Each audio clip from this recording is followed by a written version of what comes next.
Olá, aqui é o pastor Valdir Veiga e esse é o canal Gotas de Conhecimento. Hoje nós estamos no episódio 18 da série de mensagens Conhecendo a Bíblia e nós vamos falar da Epístola aos Colossenses. Depois da vinheta.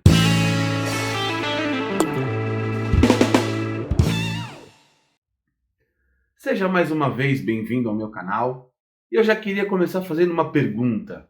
Você sabe qual é a posição da igreja perante Cristo? Ou as posições da igreja perante Cristo? Se você não sabe, fica até o final desse vídeo que eu vou contar para você.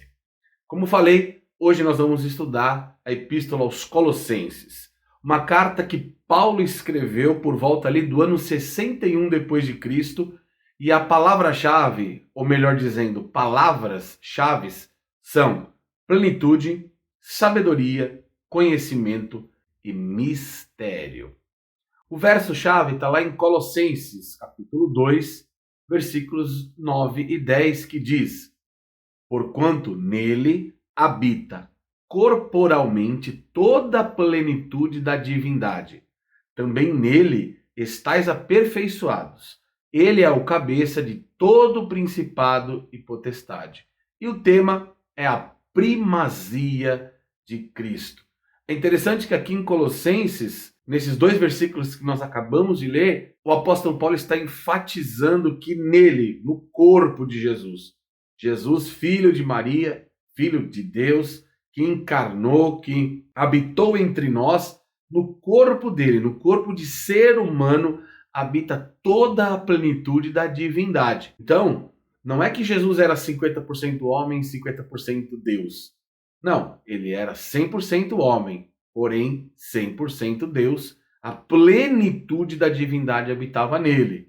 Você precisa voltar no capítulo anterior, no episódio anterior, que nós falamos aí sobre a Epístola aos Filipenses, e lá eu explico qual é a teologia do kenosis. Então é muito importante que você veja isso lá. Fazendo aqui um breve resumo, nenhum outro livro do Novo Testamento vai apresentar de forma completa, de forma universal, a autoridade de Cristo, como aqui na Epístola aos Colossenses. Paulo faz questão de colocar, por isso que o tema é a primazia de Cristo, o senhorio de Jesus como Deus e a sua autoridade.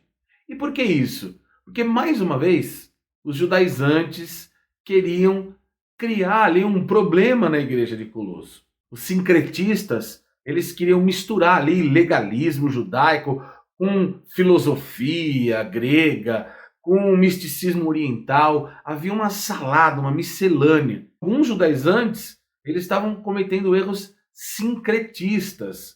E os sincretistas, eles observavam alguns pontos específicos na teologia, que incluía o que, por exemplo? A observância do sábado, que era necessário o judeu cristão continuar guardando o sábado, a observância das leis alimentares. Existiam algumas restrições com relação à alimentação, traziam esse sincretismo na observância do cristianismo.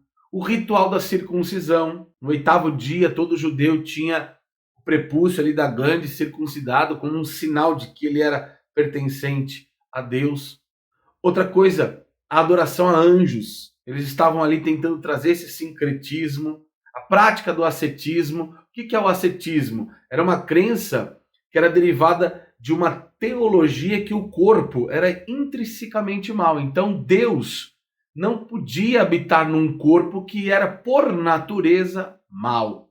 E isso Paulo vem combater nessa epístola de forma veemente. Os falsos mestres lá em Colossos, eles tinham rebatido algumas doutrinas, as principais doutrinas do cristianismo, como por exemplo, negavam a divindade de Cristo justamente por causa do ascetismo, porque como era possível um Deus habitar num corpo mau? Questionaram a sua autoridade absoluta e também questionaram a suficiência de Cristo, que o sacrifício dele era suficiente para libertar, para transformar, para curar e para perdoar todos os pecados. Então eles rebatiam as principais doutrinas do cristianismo. Então Paulo combateu veementemente essas heresias. Em Colossenses, Jesus é a nossa vida. Você lembra a pergunta que eu fiz no começo desse vídeo? Qual era a posição ou as posições da igreja em Cristo? Então nós vamos ver agora.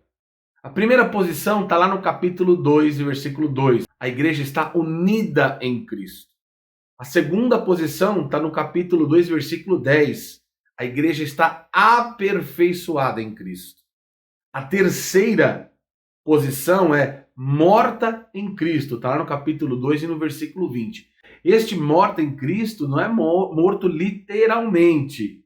Aqui é morto para as coisas do mundo e vivo para Cristo. Quarto, sepultada com Cristo. E aqui a gente extrai lá de Romanos 6,4. E também coloca aqui uma das posições da igreja perante Cristo.